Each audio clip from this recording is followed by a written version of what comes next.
observation that virtually everything he sees, when it freezes, it gets bigger. And that's generally true. When liquid freezes, it expands. But then he wonders in particular about water. He thinks, I wonder when water freezes, does it expand? Well, he doesn't even have to go and try anything. He doesn't have to freeze some water and measure it to find out. He can figure that out in his mind. You think about it. If water got smaller when it froze, that would mean it's denser. It's the same amount of material taking up less space. It's denser, which would mean that if ice shrinks as it freezes, then ice should sink. So that if ice forms on the river, it should sink to the bottom. If I have a piece of ice, I throw it in a glass, it should sink to the bottom if water shrinks when it freezes. But what do we know? Every piece of ice you ever saw was floating in the water. Well, it must be that water expands when it freezes. It's one of the few things that does. But you don't have to do some lab work to figure that out. You can steer through that in your mind.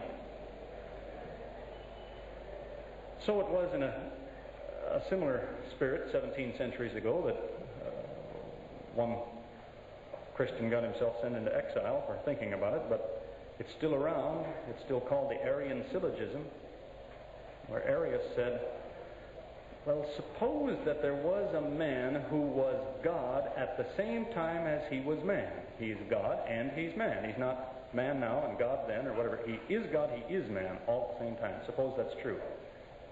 But now suppose I met a man like that and I stabbed him with a knife. What happens? Does he die or does he live? If he's God, he should live. If he's a man, he should die. He can't do both. So as Arius put it, if he died, he wasn't God. If he was God, he didn't die.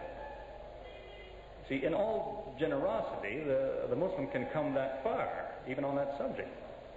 Say to the Christian, if you want to tell me Jesus was God, go ahead, but don't tell me he died. If you want to tell me he died, go ahead, but don't tell me he was God. I'll give you one, but you can't have both, because it doesn't mean anything.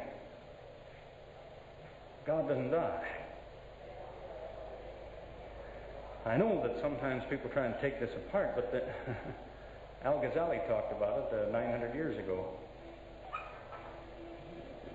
They'll tell you, well, this man we're talking about, he was God and man like a sandwich, you see. I mean, he's God and man all mixed together. And when he was killed, you see, the man part died and the God part lived.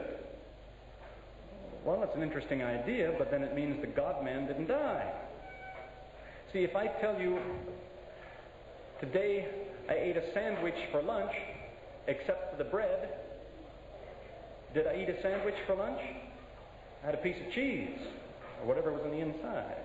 What happens to the sandwich happens to the bread. What happens to the sandwich happens to everything in it, or you didn't really eat a sandwich.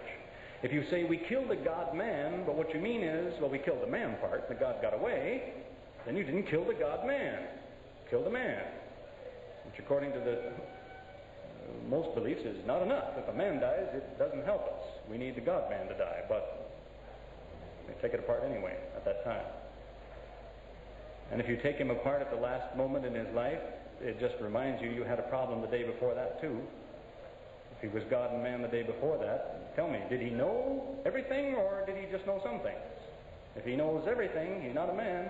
That's not a man. Who knows everything is not a man. Who does not know everything is not God. So what about Jesus? Were there things he knew or things he didn't know? Did he know all things or only some things? You have to take him apart again. That's why a few hundred years ago, Spinoza was a Jew who had investigated philosophy and earned quite a reputation, and he pretty well separated himself from the Jewish community. And there were a lot of people who came to him and said, well, you've had the good sense not to be a Jew, you ought to be a Christian. And he said, I might, if I knew what you're talking about. He says, you tell me God became a man. If I hear the words, but I don't know what it means. Can you tell me what it means? You can always put words together in a string, but what do they mean? Spinoza said, do you mean he used to be God and then he turned into a man? Is that what you mean? God became man? Do you mean whatever God is made of, it was all squeezed together and made into the shape of man? Is that what you mean? Like when you say that water is made out of water molecules. They're in the vapor, but you squeeze them together, you get a liquid. Is that what you mean? What do you mean when you say that? Because usually when you say this became that, you mean it's not what it used to be anymore. If I have a ball of clay and I shape it into a cube, I'll tell you, see, the ball became a cube. But I can't tell you it's still round. I know it has corners, but it's still round. No, it used to be round. Now it has corners. This became that. When you say God became man, you mean he's not God anymore. He used to be. If you mean he's a man and he's still God, then you have these problems. I'm saying, well, then what is he? Is he mortal or immortal? Can you kill him or not? I know that there's no end to comparisons that people try to make on this, and the Church of England tried to put the brakes on that 300 years ago. They tried to stop this kind of thing. About 300 years ago, the Unitarians were causing such a fuss in England that it got to be that every Sunday the sermon was the Trinity, and someone would say, well, it's like this, you see, it's like when you have a clover and you have 3 leaves and 1 stem. Somebody else say, oh, it's like an egg, you have a shell and a white and a yolk, and so on. Every priest had a different idea. Finally, the Church of England issued orders and said, stop talking about it, you're making it worse. There's nothing like the Trinity. There's nothing you can point to and say it's like that. There's nothing that exists like that. No place. There's nothing where you have 3 items and each one is the whole thing. Some people will say, well, look at the triple point of water. Come back to water again.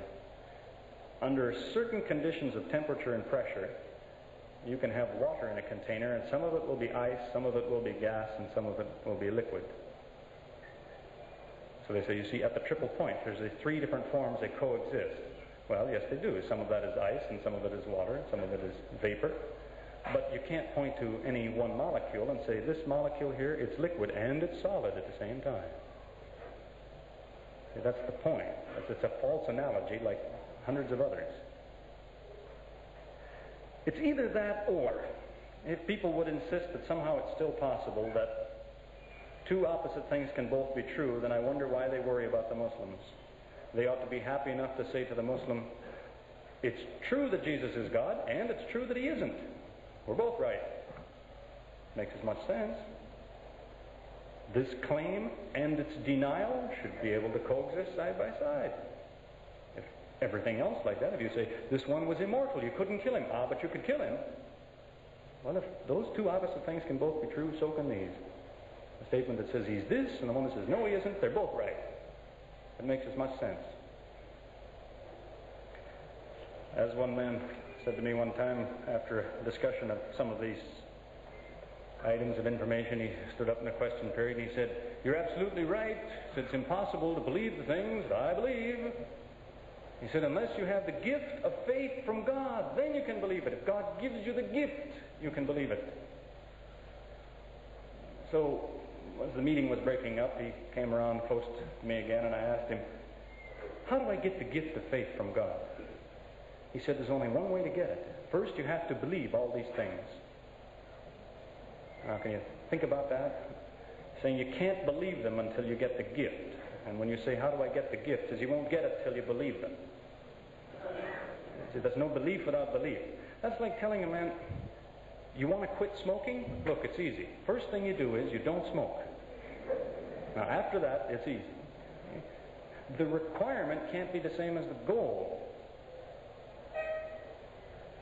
Now, of course, I also realize it's a familiar charge that people will say, the problem with you Muslims is you reject what you don't understand. That's not true. That's not what's happening. The Muslim says, well, I can't understand that, so it must be false. That's not what the Muslim is supposed to be doing. People are confusing 2 different ideas here. Come back to water again. They say water is made of a molecule of water is made of 2 atoms of hydrogen and 1 of oxygen. You mix hydrogen and oxygen, 2 gases together, you get water. I don't know how it works. See, I don't think anybody really knows how. Nobody's quite sure yet what an atom is. They don't know how it works, but they know it works.